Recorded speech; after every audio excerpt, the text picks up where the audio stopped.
മത്സ്യബന്ധന മേഖലയിലെ ചിലയിടങ്ങളിലെ പ്രാദേശിക വാദം കാരണം കേരളത്തിൽ എവിടെയും സ്വതന്ത്രമായി മത്സ്യബന്ധനം നടത്താൻ കഴിയാത്ത സാഹചര്യമാണ് ഇപ്പോഴുള്ളതെന്ന് മത്സ്യത്തൊഴിലാളികൾ.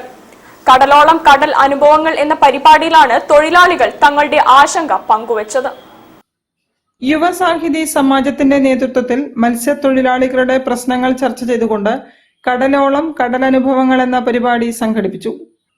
കേരളത്തിൽ എവിടെയും സ്വതന്ത്രമായി മത്സ്യബന്ധനം നടത്താൻ പറ്റാത്ത സാഹചര്യമാണ് ഇപ്പോൾ ഉള്ളതെന്നും ഇത് പരിഹരിക്കാൻ സർക്കാർ നടപടികൾ സ്വീകരിക്കണമെന്നും മത്സ്യത്തൊഴിലാളികൾ ആവശ്യപ്പെട്ടു. കോഴിക്കോട് കോർപ്പറേഷൻ പ്രതിപക്ഷ ഉപനേതാവ് കെ മൊയ്തീൻ കോയ പരിപാടി ഉദ്ഘാടനം ചെയ്തു. എല്ലാവരും സാധാരണക്കാർ അന്ന് ഉപജീവനം കഴിക്കാൻ മത്സ്യബന്ധനത്തിൽ ഏർപ്പെടുന്നു എന്നത് വെച്ചാൽ അവരൊന്നും സാമ്പത്തികമായി വലിയ നിലവാരത്തിലെത്തിയിട്ടില്ല. ചടങ്ങിൽ president professor Shahad bin Ali അധ്യക്ഷനായിരുന്നു.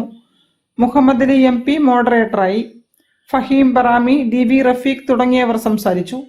മത്സ്യത്തൊഴിലാളികളായ PT Muhammad Koya, TV Zakir Hussain, NB Jafar, AT Zakir Hussain തുടങ്ങിയവർ ആഴക്കടലിലെ മത്സ്യബന്ധന അനുഭവങ്ങൾ പങ്കുവച്ചു.